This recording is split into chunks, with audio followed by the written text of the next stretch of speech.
There are going to be spoilers for all 5 seasons of She-Ra and the Princesses of Power in this video. This is my interpretation of the show. It may not be the same as your interpretation, or how the makers of the show intended it to be interpreted. If you disagree with my points, or want me to elaborate more on my points, then please let me know in the comments. I welcome your insight. She-Ra and the Princesses of Power is a show that has a huge amount of emotional moments, some of which can be recognized from a first viewing as being absolutely iconic. And most of these moments deal with either Catra, Adora, or both of them, as they are the most important characters of the show. However, the episode that consistently brings me the most tears upon rewatching the show is Season 4, Episode 9, Hero, which mainly focuses on Razz and Mara, 2 characters that we never really get much screen time with. And this is weird. If Razz and Mara are not given nearly as much screen time as Catra and Adora, then how can this episode stand as one of the most emotional in the series, and by far the most emotional for me? Well, I think this is because of how She-Ra uses perspective.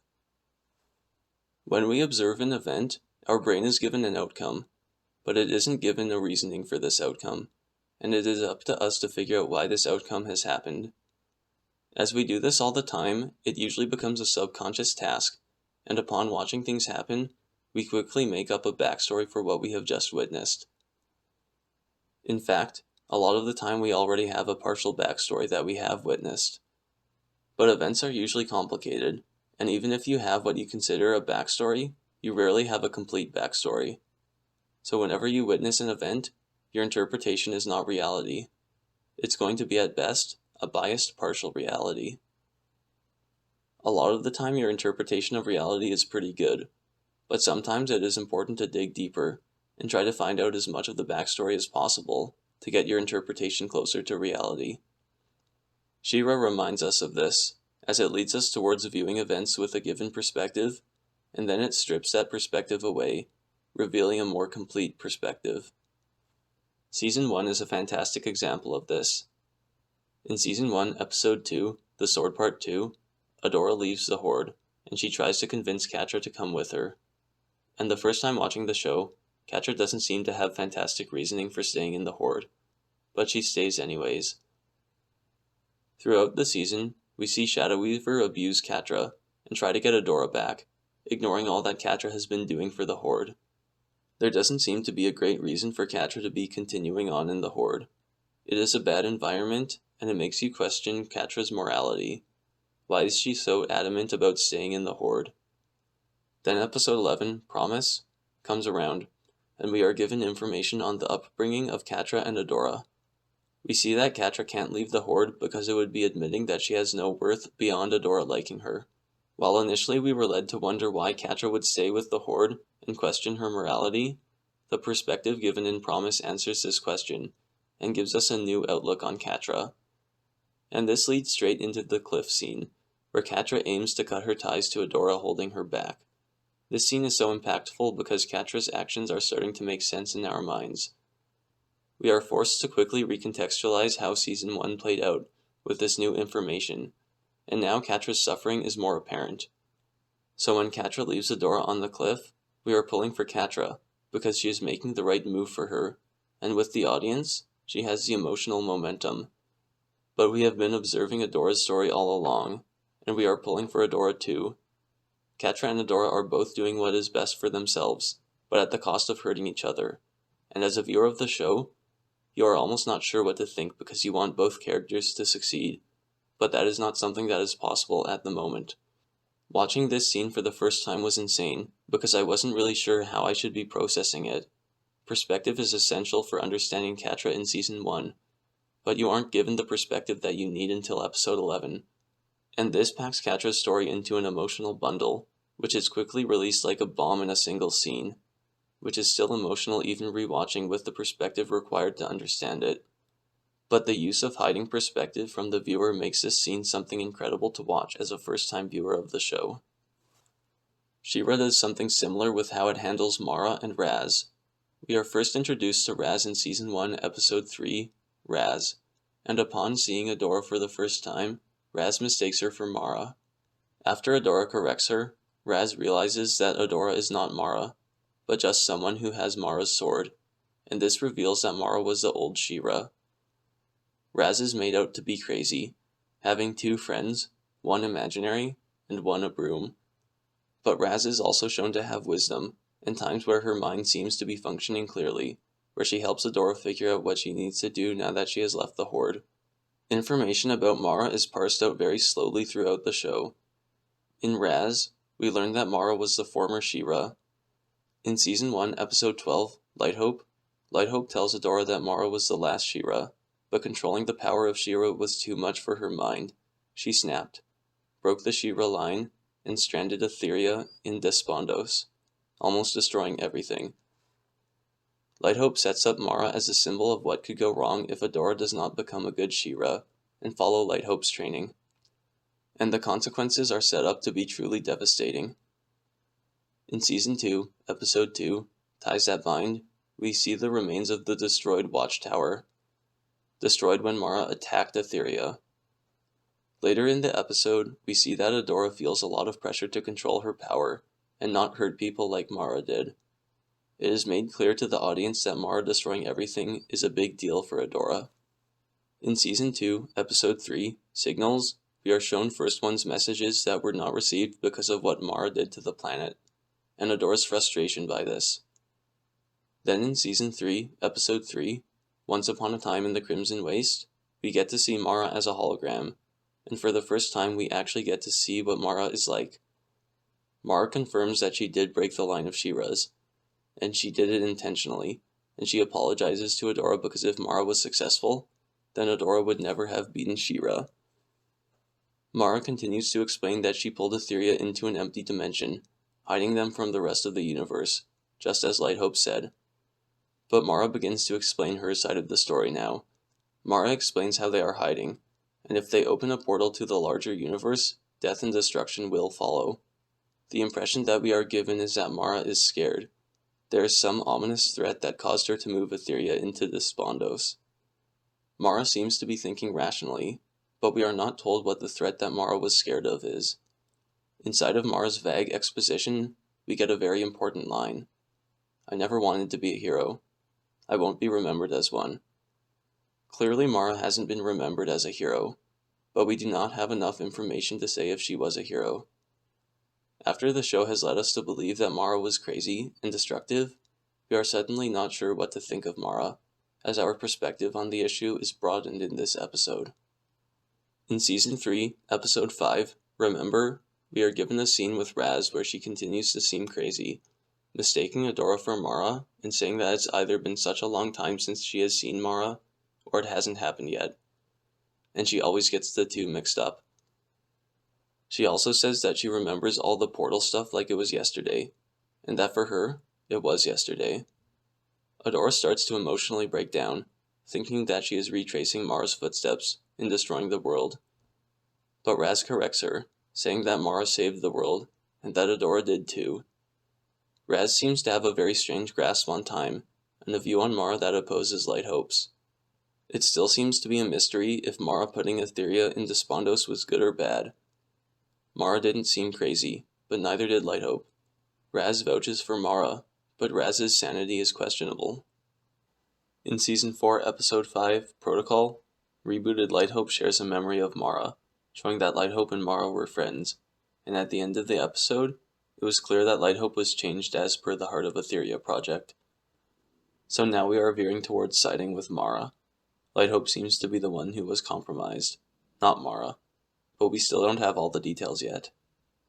This is where Season 4, Episode 9, Hero, comes in, giving us a more complete perspective on both Razz and Mara. Hero follows Razz through a series of time jumps and/or memories as she aims to make a pie for Mara. This episode somewhat clears up Razz's insanity, showing us that Razz is either able to jump through time, or at least her consciousness is, an intriguing plot device. This is revealed during the opening scene of the episode, as Mara corrects Razz after Razz calls her Adora, and it is confirmed in the final scene as Mara's hologram addresses Adora directly. Though, as interesting as Razz's state of being is, Mara is what the audience is interested in this episode. In Razz's quest to make a pie, we are given her perspective on Mara, which is the most detailed perspective that we get in the show. Mara initially looks at Razz as a threat, who has found their way to the highly classified location of her ship. But Mara doesn't act harshly on this suspicion, and she soon finds out that Razz is harmless. Mara is very interested in Razz's ability to use magic, which is apparently why Mara is there in the first place, along with the classified Heart of Etheria project, which Mara doesn't know the details of. This Mara, which has presumably been on Etheria for a short amount of time, seems full of life and eager to learn about the mysteries of Etheria. Presumably sometime later we see a giant hog-like creature charge Razz, and Mara steps in to try to fight it off. But ultimately Razz jumps in front of the creature charging Mara, and she shows Mara how to magically connect with it, and how to magically connect with Etheria to heal the damage made by the fight. Razz explains Mara's connection to Etheria, and how the sword is not what makes someone She-Ra. Mara continues to express her interest and admiration for Etheria, and some concerns that she has about the Heart of Etheria project.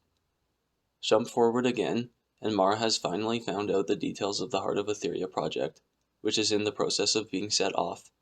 Mara explains to Razz that she is too late to stop it, but she can still protect everyone from being hurt.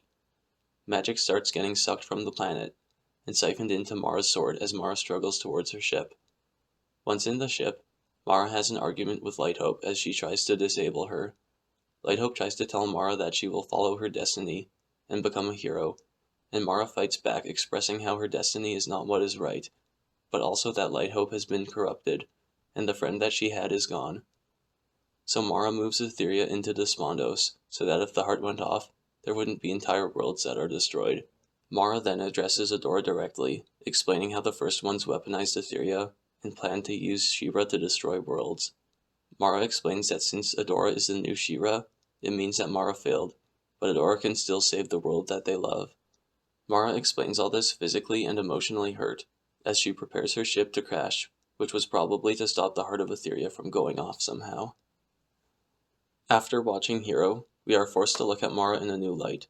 Mara was someone who was so full of wonder in life. She tried to do what was best and protect people, but she also had friends, something worth living for.